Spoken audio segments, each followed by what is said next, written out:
Wow. Okay, so I wanted to say this first because we are writing an offer. So the difference in a pre-qualification letter and the reason I wanted to bring this up is I had an issue one time with one, not because of this, but I was just thinking deep about pre-qual and pre-approval letters. So anyway, a pre-qual letter is where the buyer has went in and told the lender uh, his income, his debts, his assets, and all those things verbally, kind of. And they just plug them in. And then sometimes they'll do a soft credit pull, not a hard one. And then not always do they do that even. There's no documentation required or anything. And so it's just a quick estimate. No underwriting has even looked at it. So uh, that's the pre-qual. Yeah. And there's a high fall through risk, especially with people who are self-employed. Self-employed people, I'll tell you who's a great lender, and I'm sure there's many others, but Todd Branson knows his self-employed rules very well. Um, so self-employment's a whole new beast, and I don't even know all the things, but there's a big fall through risk if they just said they didn't tell the lender, "Hey, I'm self-employed, I'm not W-2'd, and this is what I make." So they plug that in. Oh yeah, you're pre-qualified. So then they call you and they say, "Hey, let's go shopping." And so that's a big deal because once you find the house and you write the offer, if you get it accepted, you might get it accepted if it's not a uh, if it's not a popular house. Maybe you might get it accepted if they're not paying attention to those things, but that's something that you always pay attention to if you're on the listing side is what kind of pre-approval or pre-qual that we've got that came through. Did you get one of those? Okay. Got it. And so one time, okay, so that's the prequel, not a strong uh, piece of information for us. Pre-approval, all the information's been verified. Even they've sent it through underwriting for a light, uh, just a light underwriting. Um, And so the lender has reviewed all the documents. It's not just stated information. They've actually reviewed bank statements. They've did a hard credit pull.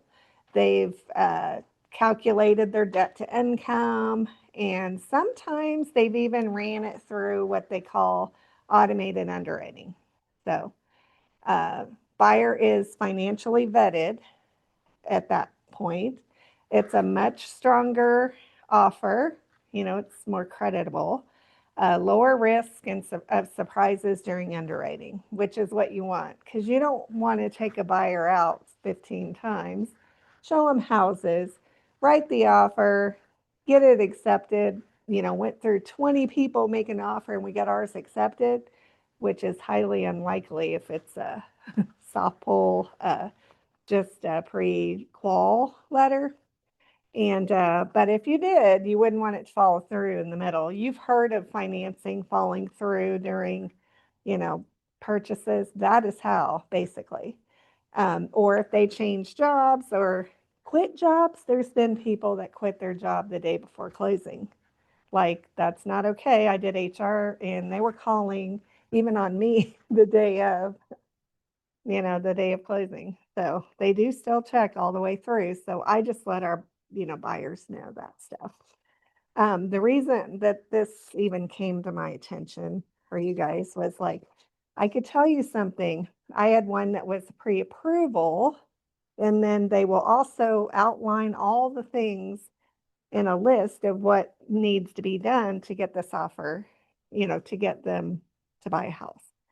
they'll need a contract, they'll need appraisals, all those things. Well, I didn't see at the bottom where it said they didn't need to sell their home. That was in another state. But what it did say is it had to be rented with a contract. Yes, and I didn't see it. I didn't catch it when I did, and I accepted the offer. So what happened is the house, the renters decided not to rent it when they moved out. So that put my seller not very happy. Like, how did we miss this? How did we miss this? She said, when really she was saying, how did you miss this? Because I should have known. I should have read it. They should have too, but we all should have known. And so, anyway, short story is they ended up getting it under a rental agreement again, and then we were smooth sailing, but it did prolong our closing for about 30 days. It was not fun. So always read the things, the items on even a pre-approval that it says. If it's, contingent on selling a house, if it's contingent on renting that same house, otherwise they don't qualify. So I thought it was weird anyway. I didn't even know they put that on there.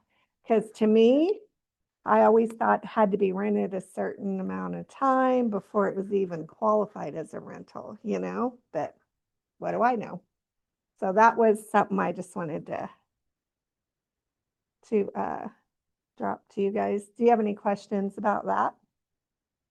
So that's an important document to put with this offer that you're going to submit. And usually, yeah, so anyway, it's real important to read up on that. I just had one lately that had, they came to me from, found me on the internet.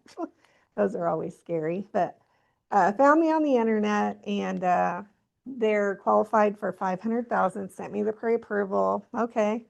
And so I thought we can do this. And it was non-contingent. I thought, well, they're hiding their house from me, literally, and the lender. Like they're not being open and upfront about everything. Because then I get a note from the lender, an email. He says, yeah, well, they are contingent upon selling their home. I'm like, okay. And so then the buyer, who I don't know these people, they got very angry at the lender for telling me that they needed to sell their home.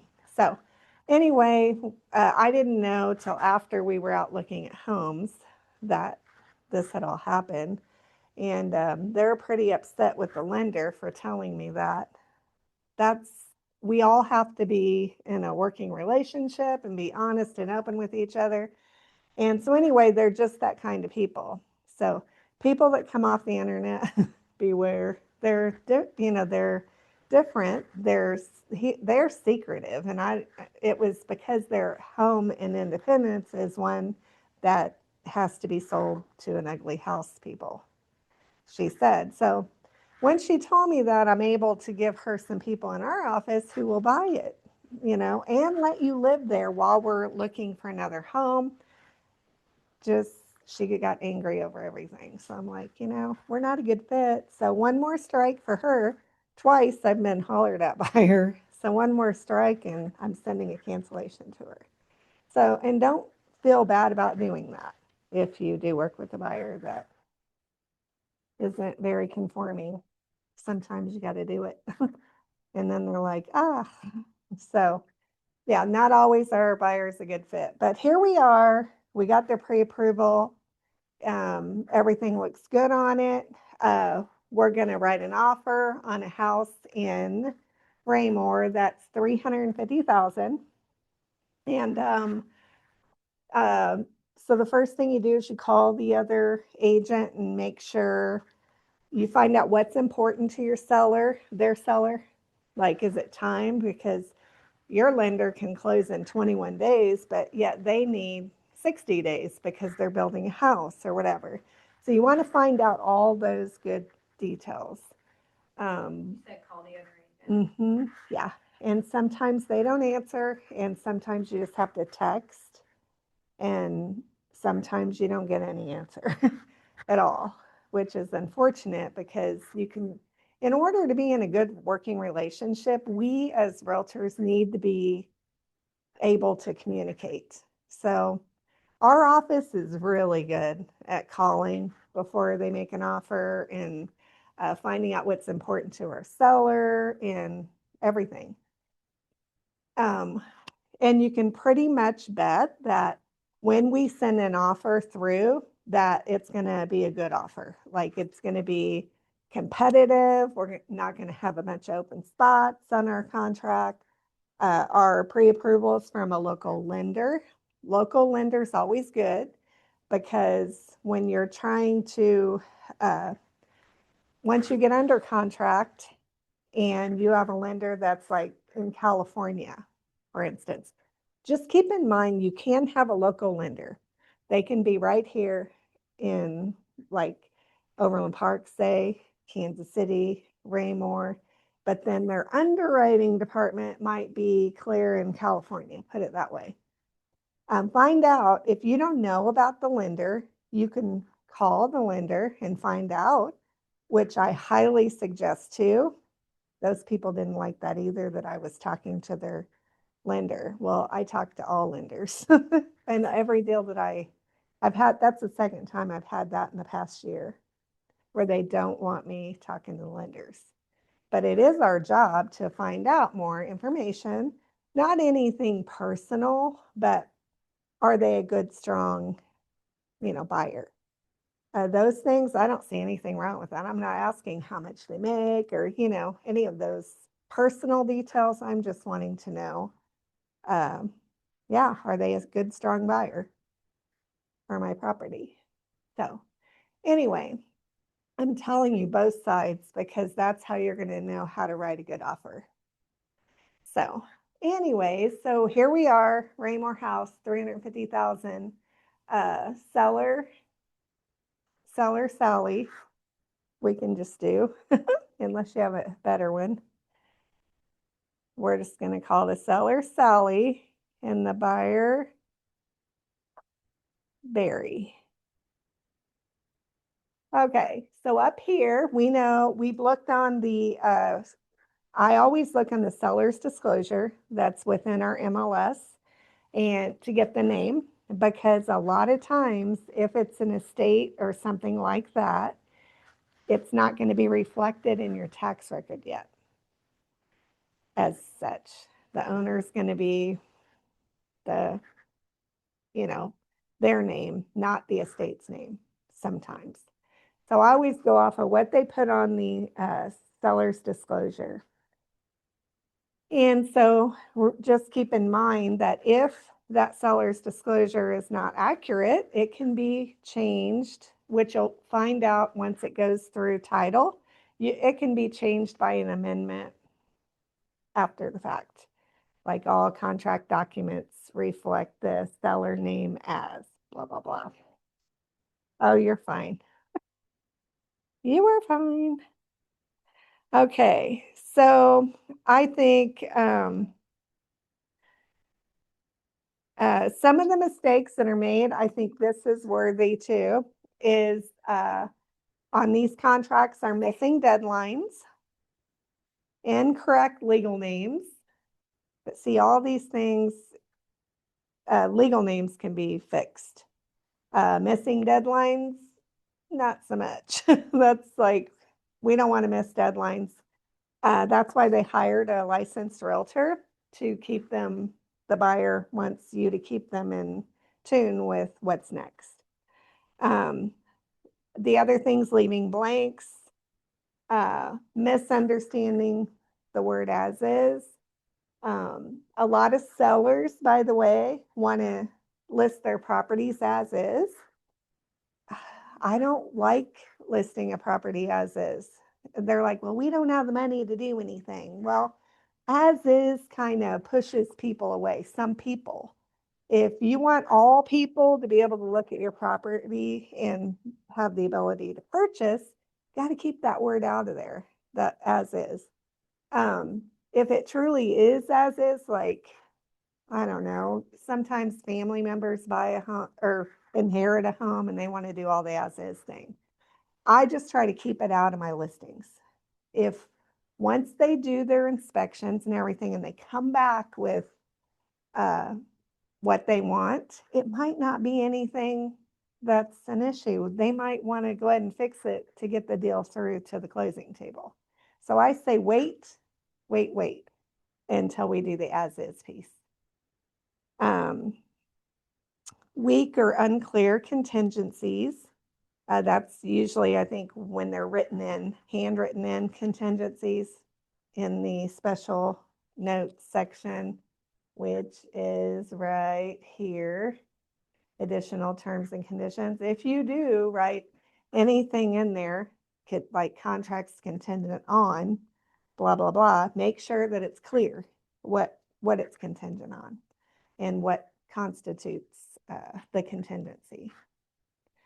Not explaining the timelines to the client are another top 10 mistake. Poor communication with lender and title, that's another top 10 problem. Not verifying MLS information is another problem. If you can, which you can, when you get the listing and they want to make an offer on it, you've shown it and everything, make sure you read it thoroughly. Just read through it, everything thoroughly. And then sloppy escalation clauses, which I think our escalation clauses are pretty clear now, the one that's in KCRAR. And not reviewing your offer before you send it. That's another problem. Because sometimes you'll just make a little error, just a little typo. You just want to make sure it ain't no number problem, there. But so anyway, so we've got seller Sally up here, and then she's a single person. ASP is what I would put. If she were married, she could still purchase the property, but it would be AMP, a married person. And then the buyer Barry, he's either a single person or a married person. Put that on there. And then bank-owned properties, the MLS shows what it is, if it's a private or a bank-owned, or it tells ownership. It's on the MLS. And it's down about a third of the way down in the middle, I'd say. Then the property address goes right here, and the county goes right there. Legal description goes right here. Legal description's another issue. Yeah, sure. So legal description's another thing you want to make pay real close attention. And then when you get your the title commitment from title company, they will look at the contract and make sure they match, but you do it as well, because you want to make sure all that's correct. If it's not correct on your contract, you can change that by an amendment as well. These things down here are thought to be staying with the property, which most of them are common sense. Bathroom vanity mirrors are something that may be a little different. In the older houses, they used to be built in, so no one was worried about them taking them. Now they stay, even if they're just on a little nail. Those bathroom vanity mirrors stay, unless they put something on the offer or seller's disclosure that says, they don't want them, get them out or whatever. But all those things here are thought to be staying. Even window curtains. I've only had one instance with that. It's hard to remember that curtains should stay, to me. I just think it's weird, because I think everybody wants their own curtains. They don't want what's in there. I just sold a house Wednesday we closed. They want the curtains, so we did ask for them to stay. I made sure, because inevitably every house I sell, they're not there when we go, even though it says, that they're staying. They're not. So Yeah. Yeah. So I got caught up in this one time, of course. So it was a staged house and staged curtains and everything. And oh, those buyers wanted those curtains. And of course, it says they're staying. Um, Nobody knows that that was a staged house. So the seller ended up paying $350 for the curtains to the buyer to get them okay with everything. It made the deal go through. So beware of that. Make sure the buyers know that the curtains are supposed to stay, but most likely they're not going to be there when at closing. So if they want them, they have to be put into the contract, which is crazy. I don't even think it should be there, but that's me. Who am I? Okay, so electronic systems and components, they're supposed to all be reset to factory settings and all that. People don't, I'll tell you another little secret. I don't ever have that done. That doesn't ever happen. What they do is they end up giving you the code to give to your buyer to do. So if you want it reset, which most people didn't even know how to set it up, much less reset it. So the buyers will probably end up resetting it themselves to the new. Inclusions, these are all things, for instance, even if the seller's disclosure says that the refrigerator's staying, you want to make sure to put it there because it could get missed. So I usually will say it's remaining to refrigerator to remain with the property, adding no value. That's the way the lender's going to want it. They want to make sure it's not adding any value. Adding no value. Otherwise, they'll make you do an amendment to say that refrigerator has to say it's not adding any value, things like that.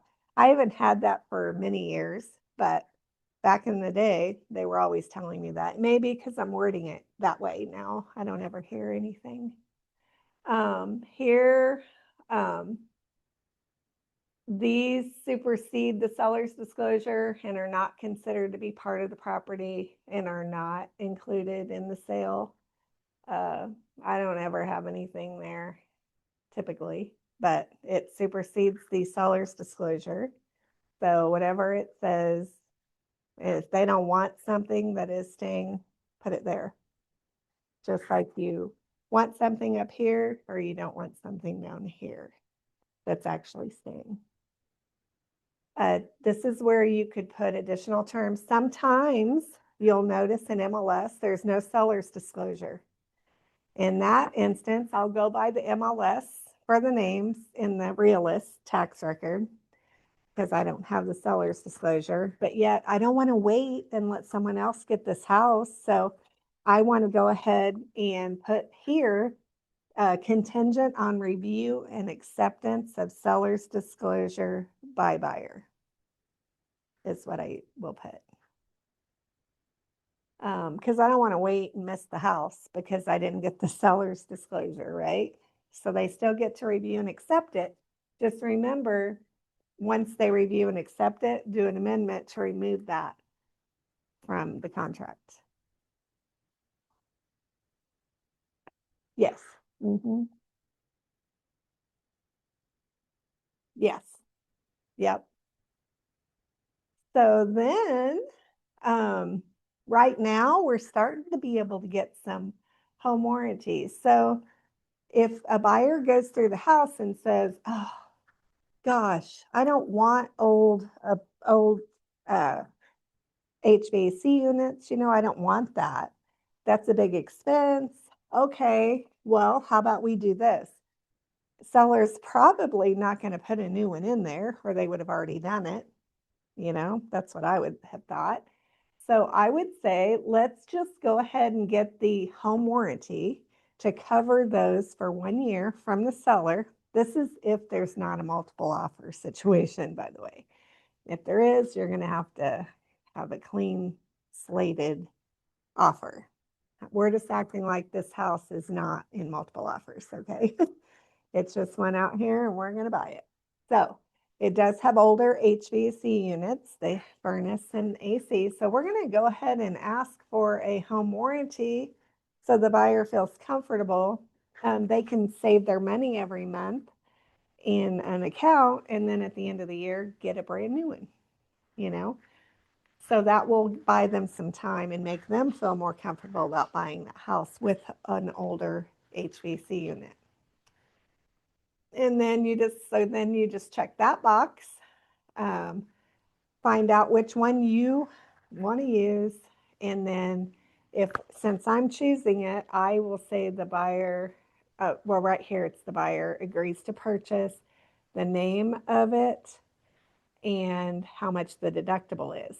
And then since I'm the one choosing it for them, which we already went over this in our buyer consultation, by the way, of home warranty plans, and I gave them several during that time to choose in the event this happens.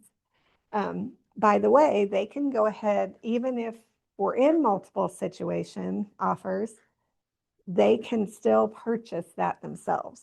We can put it on here that the buyer will purchase that, agrees to purchase it. So we're not asking the seller for it. So, and then this is just who's going to order it right there. And so then this is addenda that is going to be a part of the contract. This house over in Raymore, it's built in 2001, so it doesn't need a lead-based paint disclosure or anything like that. It's not contingent. They don't own another home. And so all we're going to need to do here is the seller's disclosure and conditions right there. Just check that. Hey, Sandy. Yes. If there wasn't a seller's disclosure, and it was written in that it's contingent upon receiving that, would you check that off there or would you leave that blank until you received it? I would, you should leave it off if there isn't one. I would probably, I would mark it in hopes that I get it because it should be part of the contract. Okay. Yeah. Thank you. So, and you will, if you mark it and you forget about it or anything like that, well, it's going to get flagged by our compliance department as being part of the contract. Where is it? Right. You Okay. freaked me out, Elena. Sorry. It's okay. Oh my gosh. Okay. So does that make sense? Yes. Yeah, it's not a part of the contract that day, but it will need to be. So I mark it anyway. So it will Okay. get flagged. Okay, perfect. Yep. And then down here, this page here is just all full of goodies. So the effective date of the contract, remember, is the last day. So once your buyer signs this, we don't have a contract yet. Okay, so we're going to send it over to them, and once they send it back to us, signed in all initial and everything, that is the date of the contract acceptance. So, When everything's signed. Yep.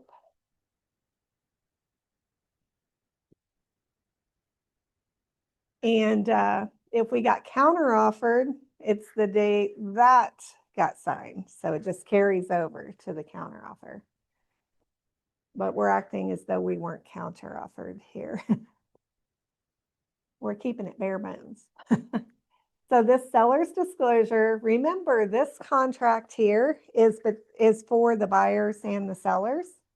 It just kind of helps both of you. It's telling the seller here, make sure that seller's disclosure is accurate. I will tell you a story about a sewer. Did I tell you that before? Yeah, I did.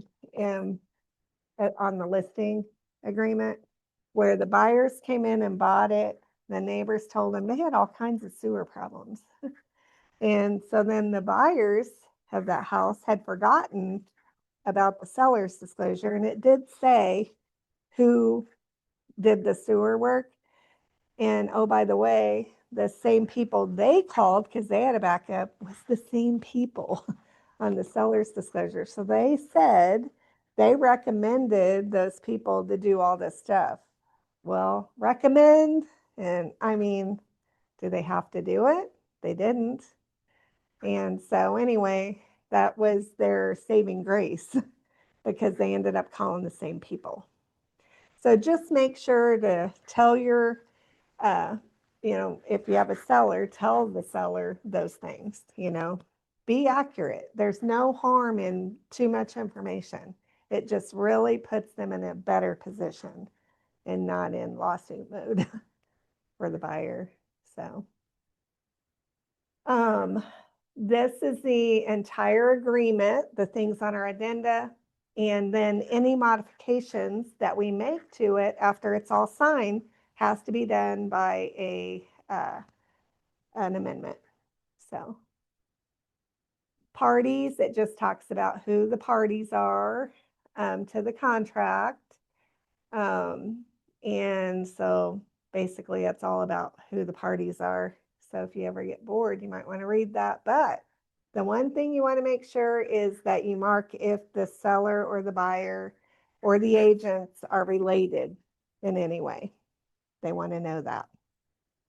So that's where all this comes in. And so immediate family member. So notices, communication can all be delivered in person, by fax, by the mail. And it doesn't matter how they got it, it's that they got it. So time is of the essence. So then you want to learn about what constitutes business days versus what am I trying to say? Calendar days, yes. I'm like, okay. Yeah. So in our contract for inspections, just remember it's calendar days. The weekends are included. That's a big thing. Cyber awareness, we have our own separate document that is required to be signed by our buyers when we did our consult. So we already have that in place. We don't want them wiring anything anywhere unless they've talked to us. Okay, now here we are. We're going to write that offer. This is the money part. So we said our offer was $350,000 for that house there in Raymore, and no other offers are on it. So we're going to keep that nice and clean. I'm going to shut that off. No other offers, so we are just going to have a clean, give them what they want because we ran the comps and that was basically what those homes, it was cookie cutter subdivision. So that was basically what those homes were selling for. So we do always want to give our buyer the comps for that area and let them kind of see what is selling over there because they might not want to pay $350,000. And so what our job is to educate them of what's there. And then I would give them a suggested amount because I've seen these houses. I know, and this one is much like all the ones that sold for $350,000. So, and a lot of them, if they haven't been out shopping for a while, they want to lowball it. Well, because it's been on the market for the days on market that it should be. Well, if they go back to the data, which is our job too, to let them know that the reason it's been on the market is this is how long it's taking homes to sell, but we're getting, I think Lonnie had at our last team meeting, 98% or 99% of the sales price. So in that case, they're probably not going to take our lowball offer. They're just not even going to look at it. I wouldn't. If we, but we talked about this the other day, or just take over. to find that that's on the market. What they're getting. Right. Yeah. That has to be- Mm-hmm. Yep. You can find that all on MLS. That was her question. Reporting. And then, but at the same time, they are in charge, or buyers are in charge of this. If they still say they don't want to offer full price, there isn't a whole lot you can do after you've educated them on that.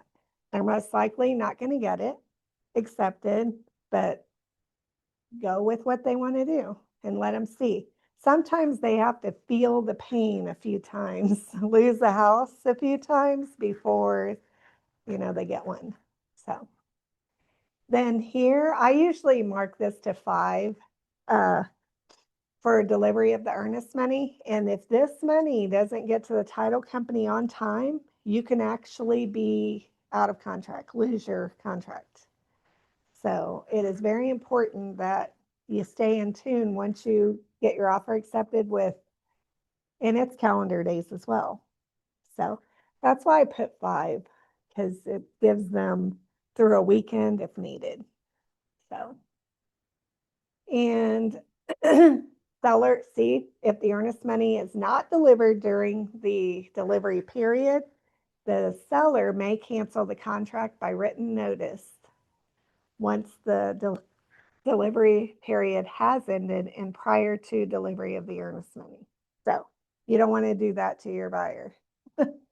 So then earnest money, there's this, I always forget to check here, but don't you do it, that it's refundable.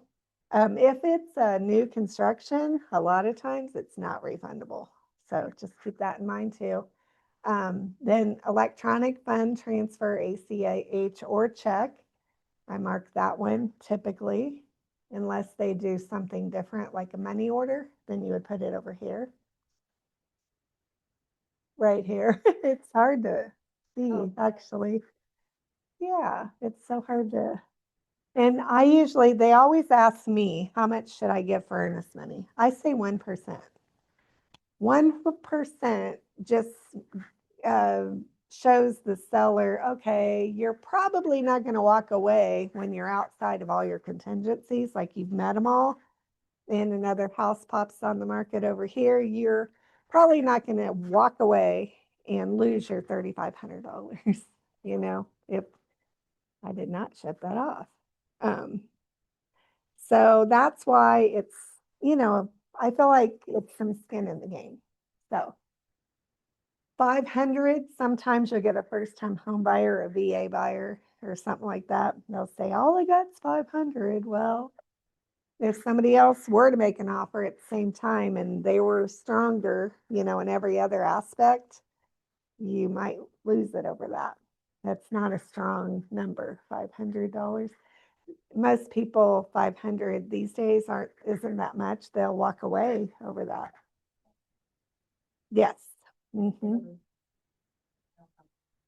I used to take it myself. I would get it from him and take it myself. But after you start getting several deals and going, that's better served by them doing it. They can drop it off. Like Kaufelt here, we have a little drop box right outside the front door on the left side. They can just put it in an envelope, attention Kaufelt, regarding whatever house and their name or whatever. Slide it in that box. Right. Mm-hmm. Yeah, I kind of leave it in their hands. They can have a little responsibility for that, I feel like. Is what I feel like. So I let them be the one but I do make sure they did it. So I tell them, text me once you've done it so I can follow through with it. And then additional earnest money, don't ever use that. But if they wanted to put more later to make their offer stronger, they could. Same thing, you fill in all the blanks here and say whether it's refundable or not. And let's see. Okay, so here, usually the total amount financed by the buyer, if it's VA, the whole, that's gonna be, uh, yeah, they're financing the whole thing. They're not putting any money down. So typically you have to fill in this part to get this part done. So that's kind of an odd thing. I don't know if I can. Yeah, I don't know why it's not letting me do this, but it's okay. Okay, so usually you can find out how much money they're putting down off of their pre-approval. A lot of times it'll say 20% down or loan amount or whatever, and you can figure it out that way. But this amount right here is minus your, this is the amount they're bringing to closing, but it's minus the earnest money up here. It's minus that right there.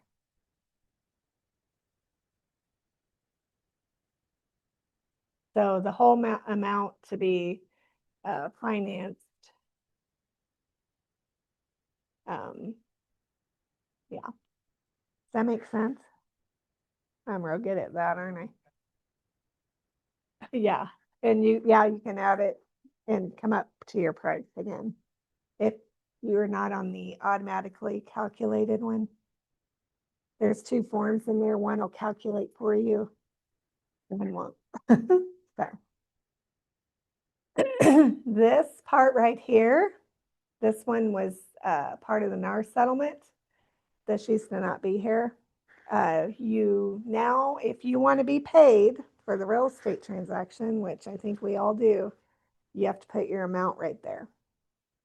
So, and also, I know a lot of sellers, not our agents here are very good at keeping their commission, not giving it away, but some are not.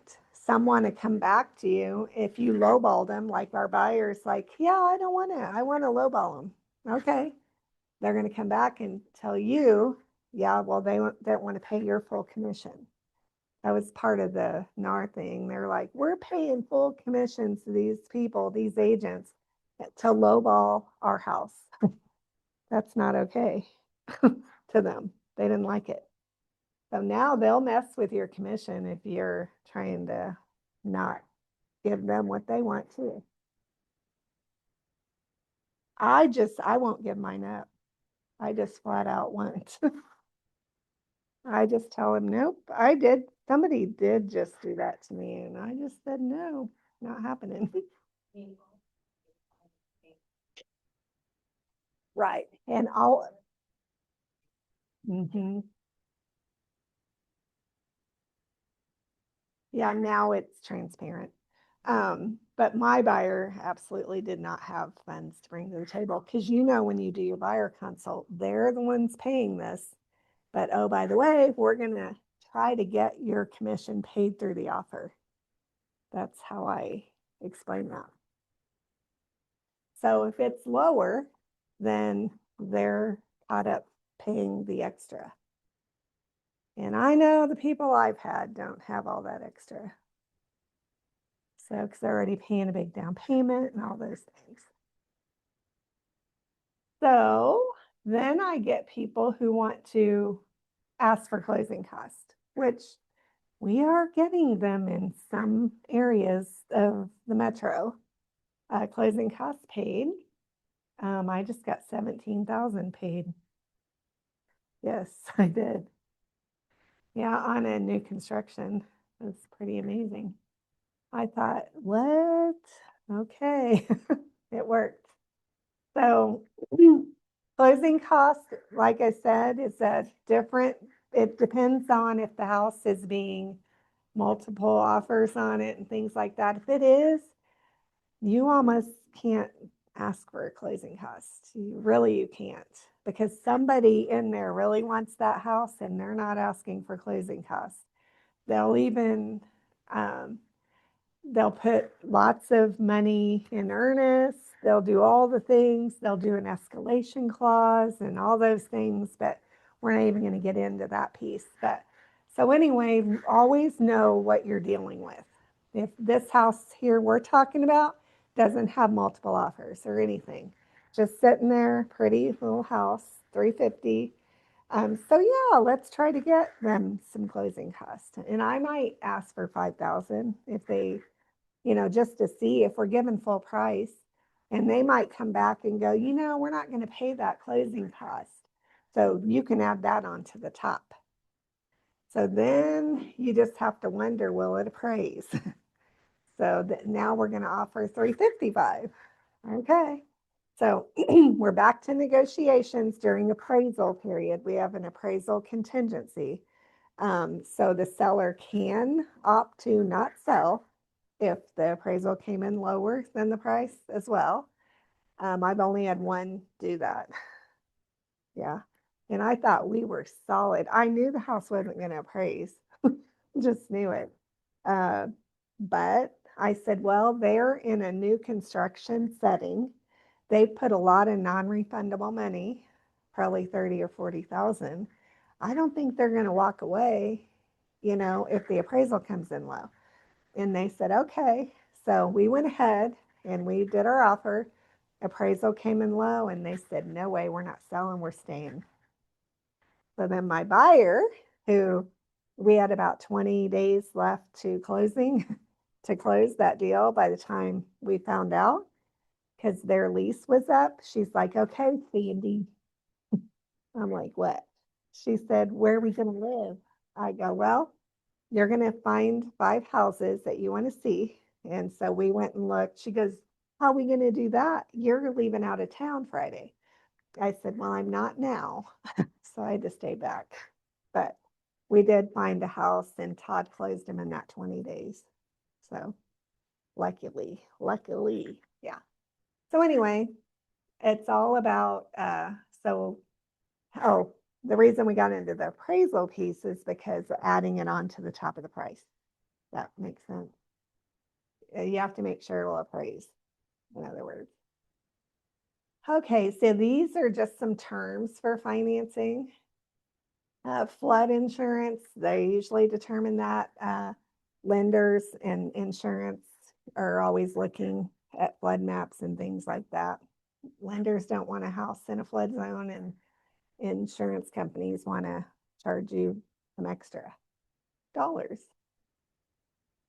Closing in possession on or before whatever date it is. I know most loan companies want 30 to 45 days to close a deal. So let's see. So all of this, and then here I just put at funding, even though it says it in here now somewhere. When all documents and funds have been executed and delivered into escrow with the title company, the closing will be completed. So I've just got, that used to not be there. So I've just gotten in the habit of saying at funding right there. So I put at funding right here in this box, but it's already says that, but it's okay. So remember, once the closing takes place, you're not a part of that contract anymore. I found that out the hard way. The seller wasn't all the way out of the house, and we went to closing. And I don't know why. It was back when I just started. I don't know what I did wrong there, but I do know whatever it was, I wasn't there checking that house prior to closing. So always make sure you do your walkthroughs. Make sure all the appliances are there and things that you said were going to be there are there. One house I had got broken into prior to closing. All the appliances got stolen. The back door was laying on the floor at our walkthrough. Yeah. So walkthroughs are really important. And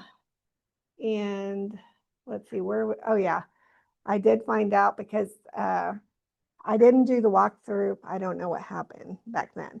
But what I do know is after we closed on it, we went to the house and the people were still there.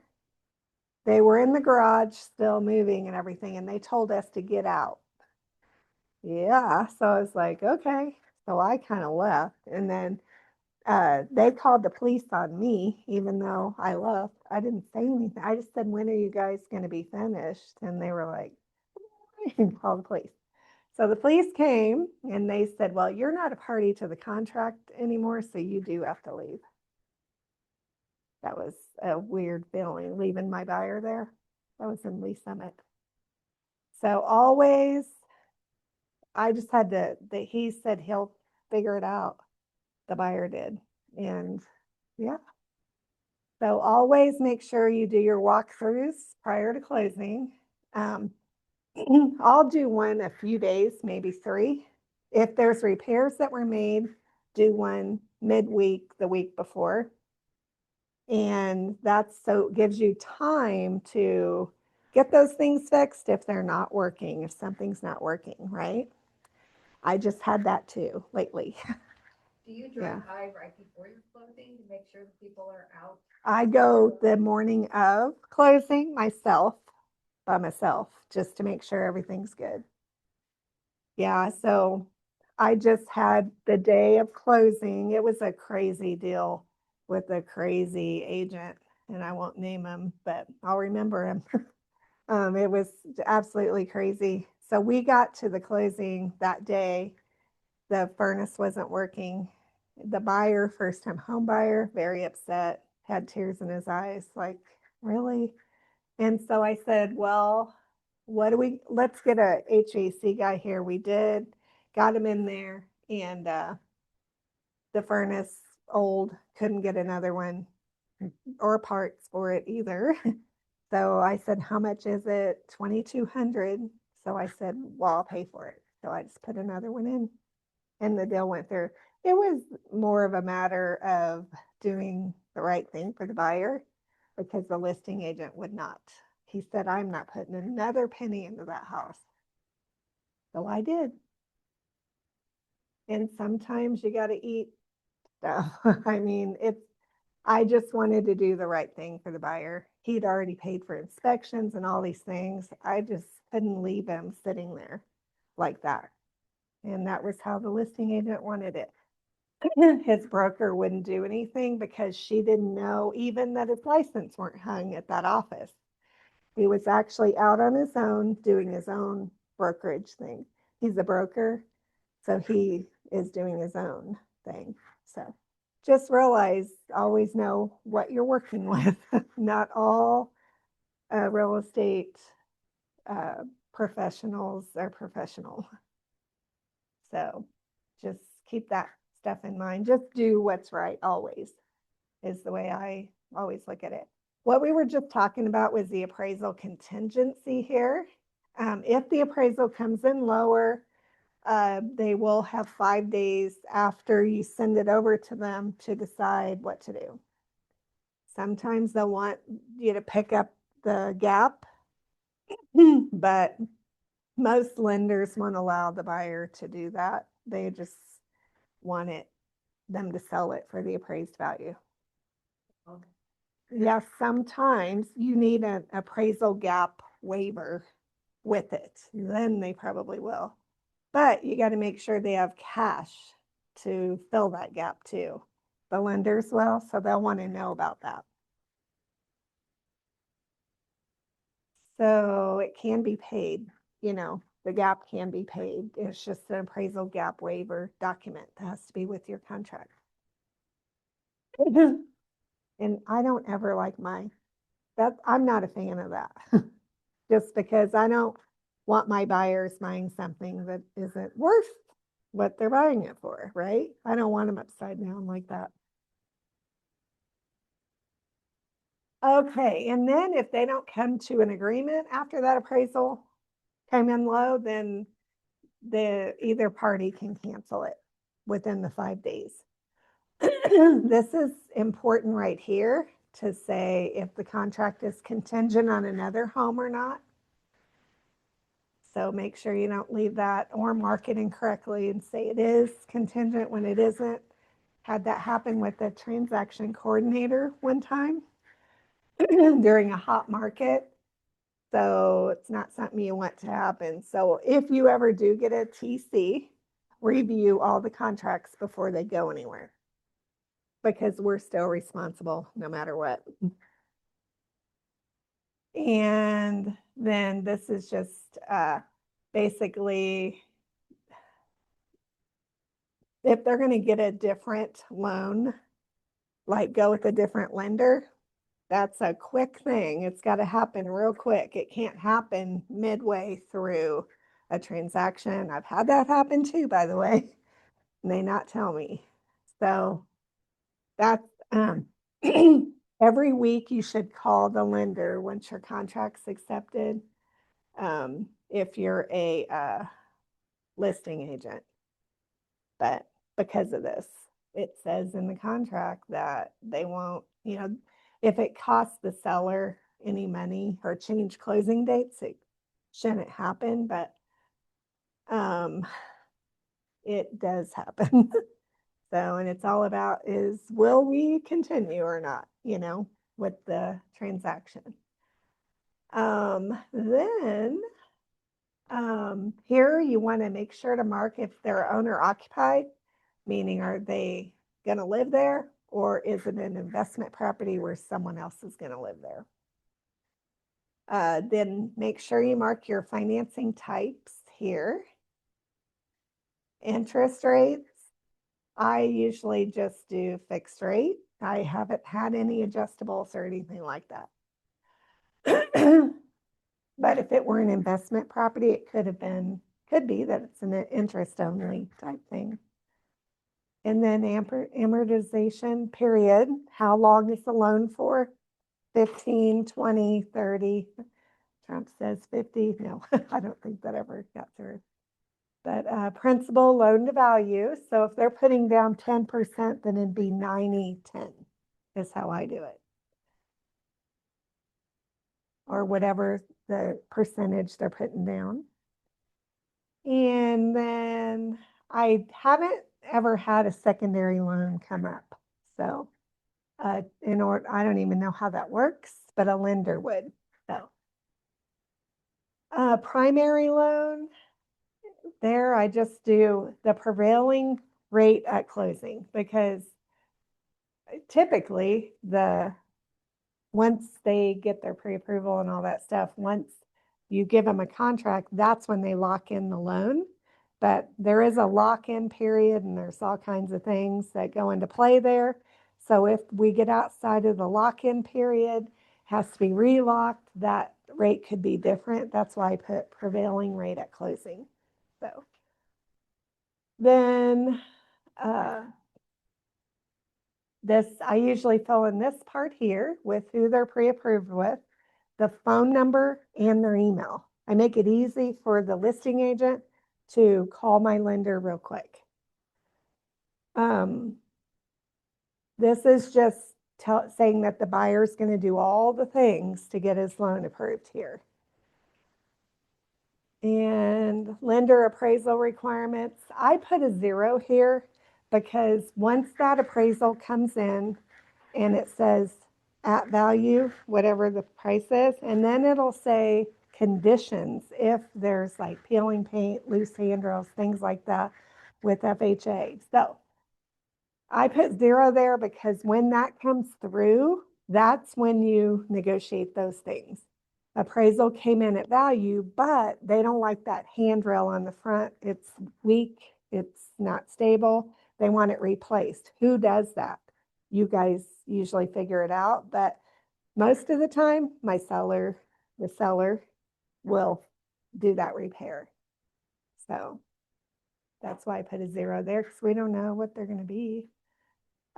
Condition, maintenance, inspections of property. They're remember I said this was between the buyer and the seller. Utilities are to remain on in the property. The sellers will maintain the property in its present condition. If there's any changes to the property, they want them to document that on the seller's disclosure, update it. They want all possessions removed from the property, trash and debris, and clean the property upon vacating or prior to delivery and possession. I will tell you, there are people that have everybody has a different degree of cleanliness. Like they're wide. It's deep and wide, I'll tell you.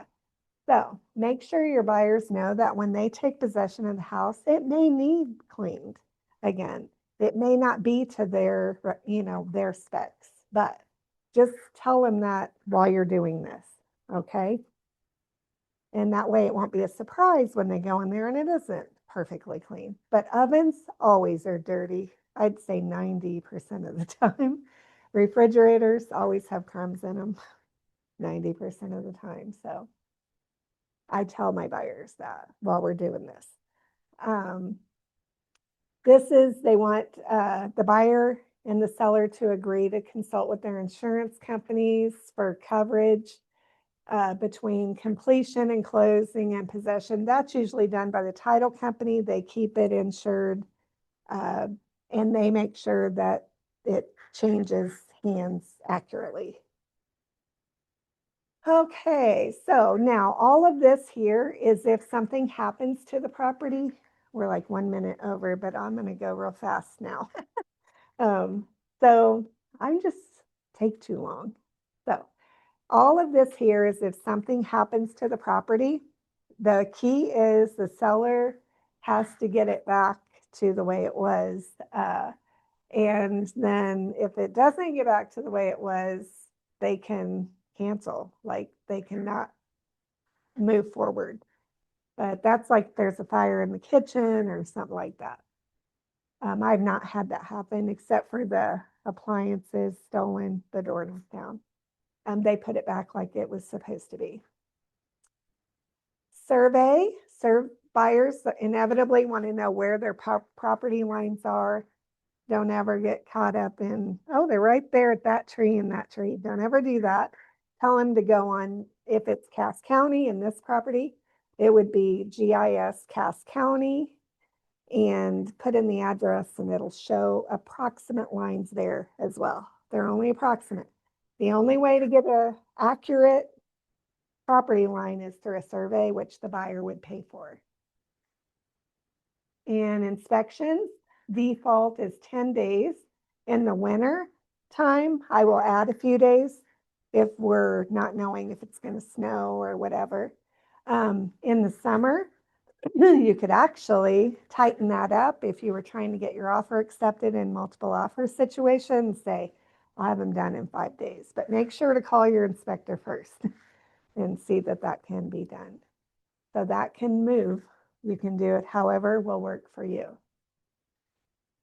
Property insurability, we just talked about that. They need to do that during their inspection period. Factors affecting inspections.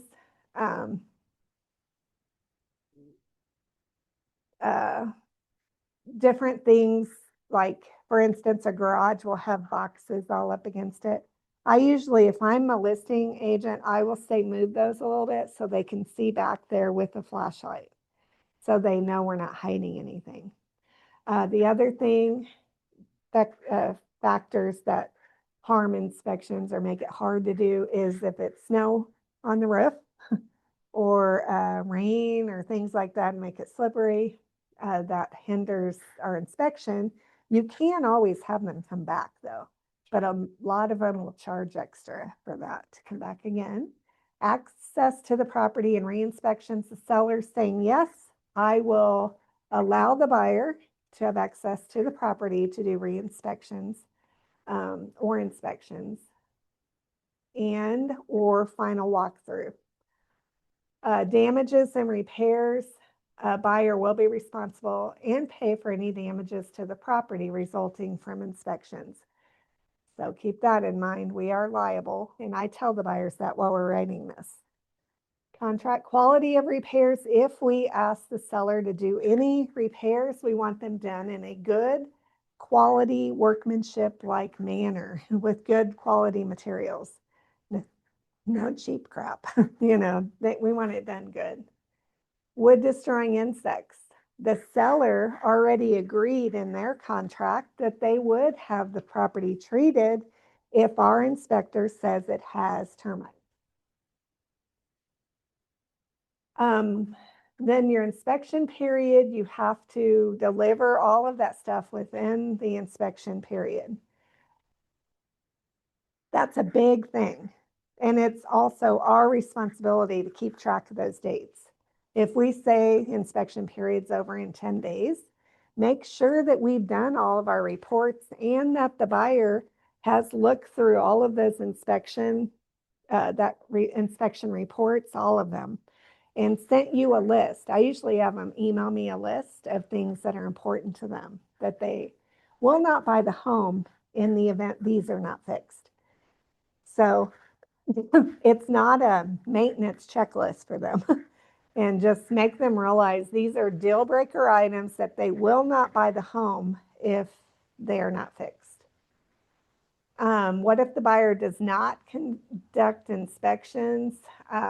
If the buyer does it, the buyer will have waived any right to cancel or renegotiate the contract for the inspection period. What is an unacceptable condition? Anything. It could be they could decide there's a leaky faucet and have a plumber come in and verify that, and that will get them out of the contract. So no deal's ever done till it's done. What if we don't give timely notice? You waive the right. So that's why it's very important to keep our buyers on track, because it's costly. We could actually find ourselves in a lawsuit type of situation if they have to buy a house with all these things wrong, you know. What if buyer inspections reveal unacceptable conditions? Perfect. You can accept the property as is after you get your inspections. You can cancel the contract, and you can offer to renegotiate with the seller. And all those things depend on what's going on with that house. This house doesn't have any other offers, so you have those three options. Offer to renegotiate. Yeah, they're right here. Because people ask, can we cancel during inspections? Well, after you do inspections, these are your three options. But I always want them to do their due diligence while we're there. Like things that we can see, notice those. Don't cancel because the wall's cracked all the way down when you could see that when you made your offer. You know what I mean? So let's see. So once you send over, so buyer's notice of cancellation or offer to renegotiate. Those are the two ways that the inspection period is now over. And you go into the resolution of unacceptable conditions right there. And that's 5 days. So you can go back and forth, and they can. So there's a lot to this here. I know there was an agent in our office who made an offer. I better not go into detail. But anyway, keep this all in mind. They can accept another offer, but I think they do have to give you an option to pull back your resolution and take it as is. Okay, so if you send over a resolution and then they say, well, I got another offer over here who won't ask for a new roof, guess what? They get the opportunity to take the house without the new roof too. So if that makes sense. Yeah, see, these people are under contract, but once you send over that resolution, you open it up again. So it starts over. Well, not really starts over, but if somebody else is out here lurking saying, how are inspections going? The agent goes, oh, they asked for a new roof. Oh, we won't. They have to give this one the opportunity to say they don't want the new roof too, right? That happened to one of our agents in the office. She was actually the buyer.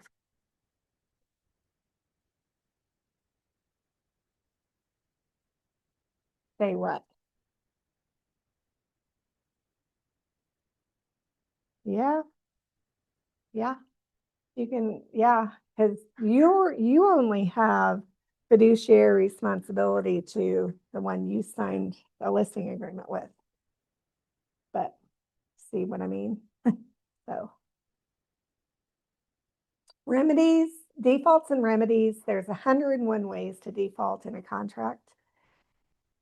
Literally, there's a lot. So best way to know is how are we defaulting?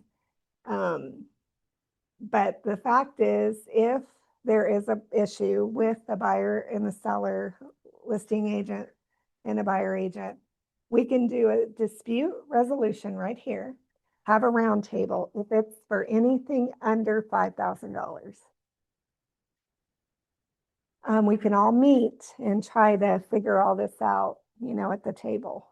And they say it works. I've never had to use that. But that keeps the attorneys out of it if it's under 5,000. Otherwise, it's just going to end up a house in litigation. Radon, microbials, and other environmental pollutants. Radon's a big deal to some people and not a big deal to others. Make sure your seller knows that is one of the inspections that can be done. And it's like $800 to $1,000, I guess, to have it mitigated. And some sellers are like, I'm not doing that. I don't even believe in that crap. There are sellers like that. It is a thing, they say. And if I'm buying a house and they say it's got high radon, I would want the seller to mitigate it. And but if they won't, the buyer does have the option to do that on their own. They can do it on their own. But make sure they know that if they do that test, some sellers are not about doing it. Microbials and other pollutants, they want buyers to know that we're not like experts in any of these fields. All homes, due to humidity, rain, moisture, even while they're constructing the house, sometimes they get wet, things like that. It can have all those things. The buyer has the opportunity to become informed about them if they want to. Let's see, in that we are not trained or experts in those fields either. As realtors, we're not experts in those fields. There are people that are, and we'll get them to those people. Let's see, lead-based paint disclosure. We're just saying if it was built prior to 1978, we'll have that as an addenda on that page, second page. If it's not, we won't have that. Criminal offenders. This is a big thing these days. People don't want to live by people that have all the things, but oh, by the way, I do. I have one. Every house I've lived in so far, I've had one around. And even in Belton, 2 doors down, he was 16, it says. He ended up marrying the girl that he got in trouble, and they put him on there. So you don't know why they're on there or to what degree it is or whatever, but make sure that your buyers are informed. Give them those websites and say, if that's a concern to you, look that up before making the offer.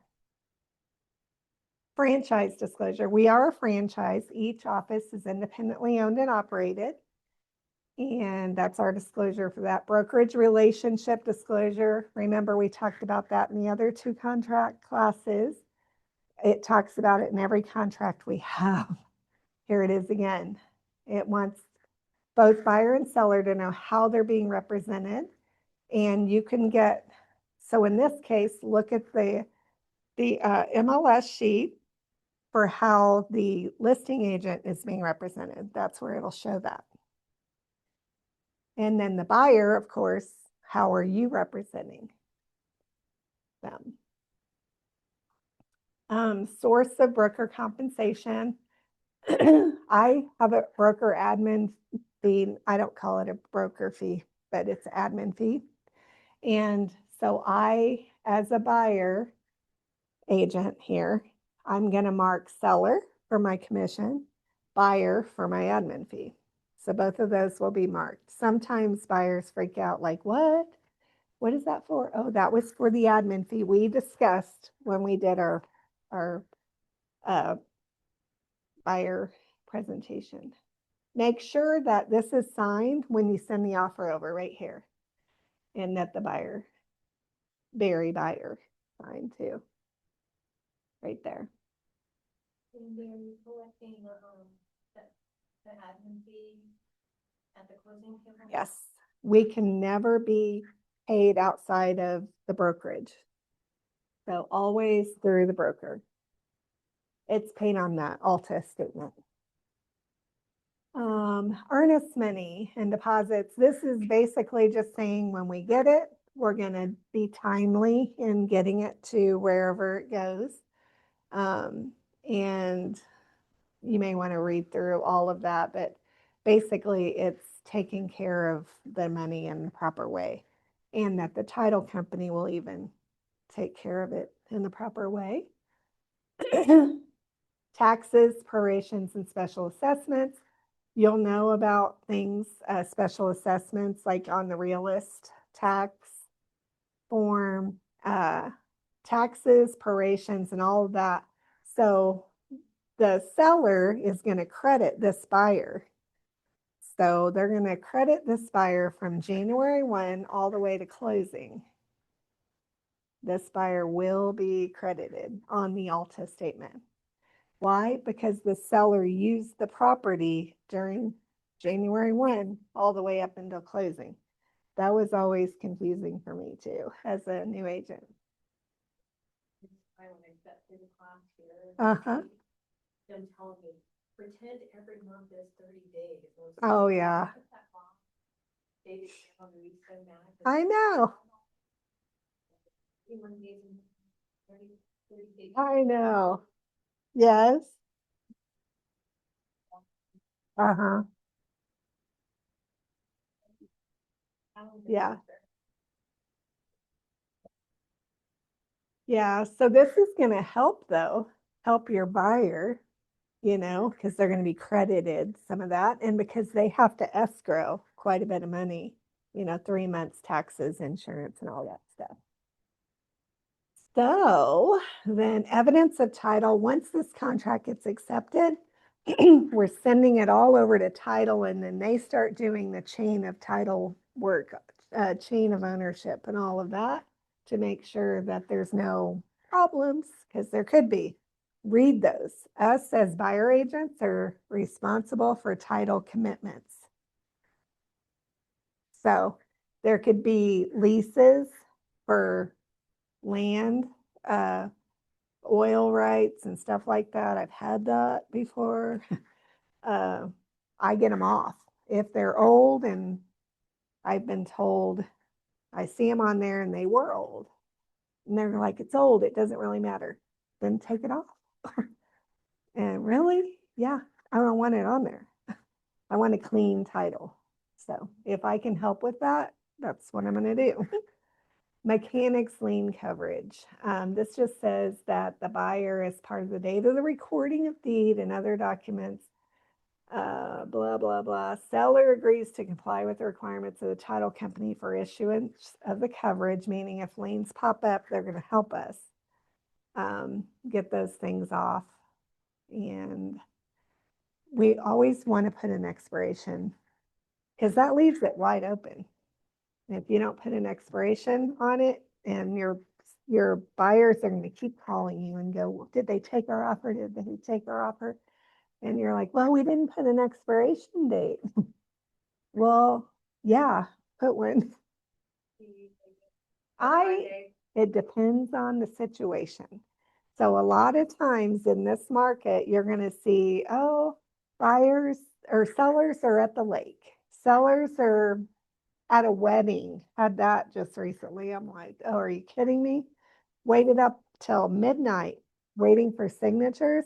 Oh, seller wife passed out. Are you kidding me? Like, really? She didn't know she was going to drink, and you know what I mean? Just should have told me noon tomorrow. So be respectful of the other party. That's a big thing too. And then And that was a $600,000 house. You wouldn't think they would be telling us all that stuff. So anyway, then the big thing here is I just say that this is a legal binding contract once it's signed. And if you have any issues or questions, consult with an attorney before signing. And I also tell them this contract was created by attorneys.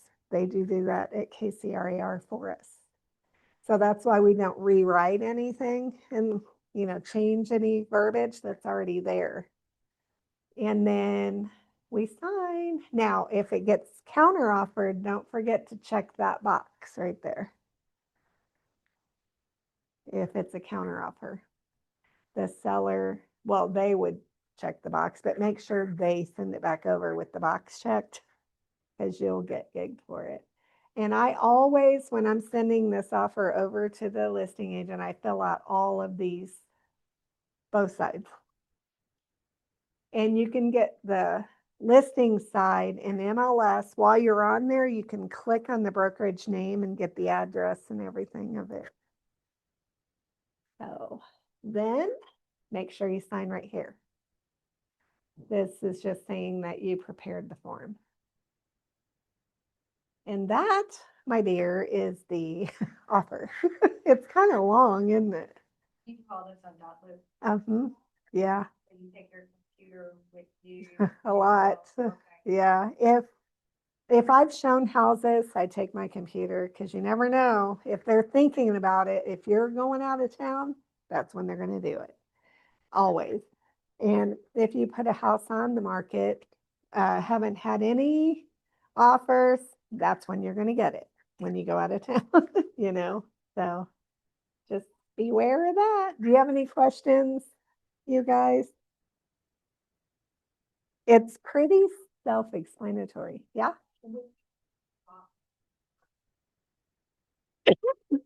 Mm-hmm.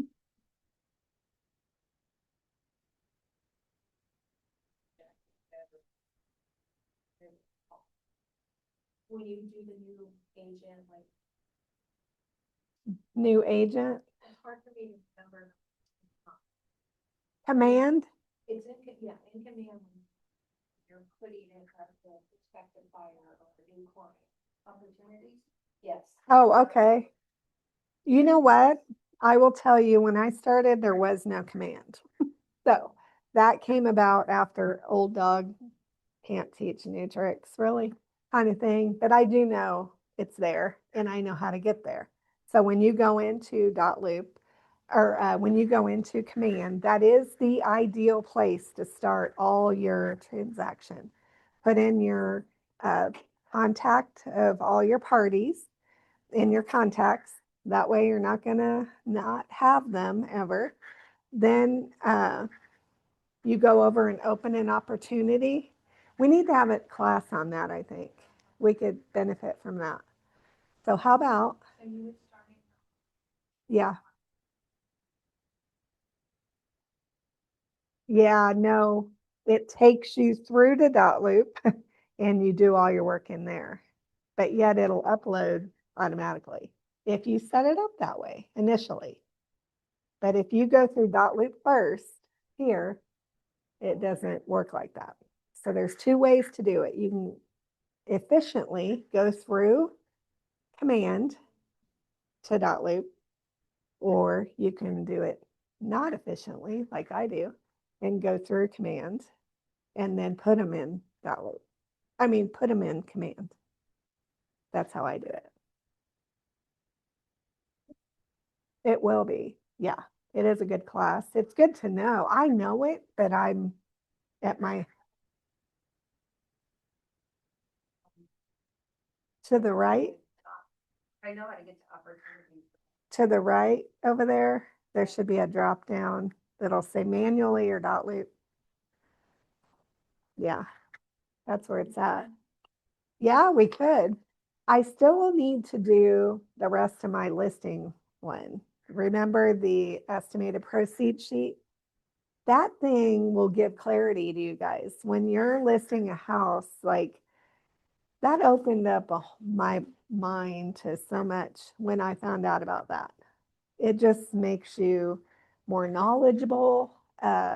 to your, client, everything. It's just, Sunday. we can do that. Oh, I had something on the 27th. I don't know if I plugged in today on the 27th. I don't know. We haven't got it plugged in yet to do, but yeah, it's important to, do it the proper way, I think. And then another thing is really, while you guys are getting started, be very mindful of once you sell a property, just get your stuff in order, like checklist. Make sure that you have a way to go get your sign. Like, where is it on the checklist? Like, it's hard to remember all that stuff when you've got all these things going on.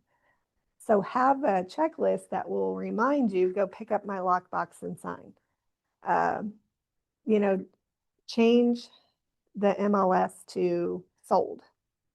Uh, all those things, that's a lot of little things that if you have a checklist, you got it. But if you're going off memory, you may forget it.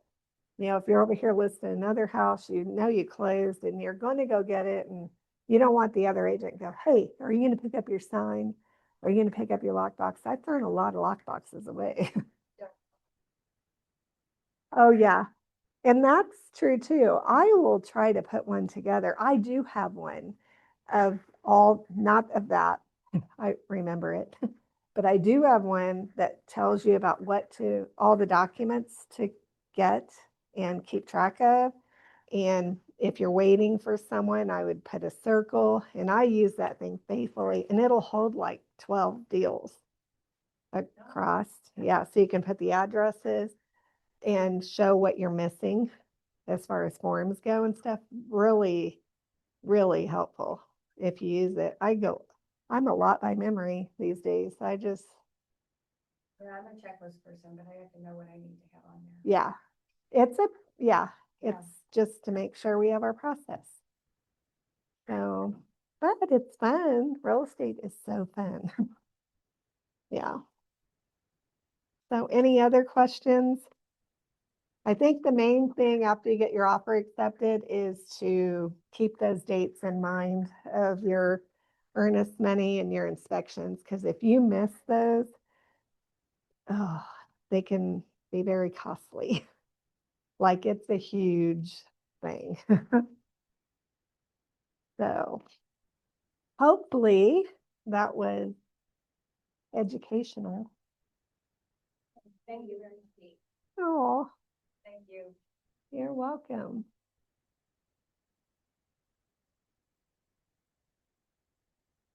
I don't know how to do this. Oh, no, that's not what we wanted.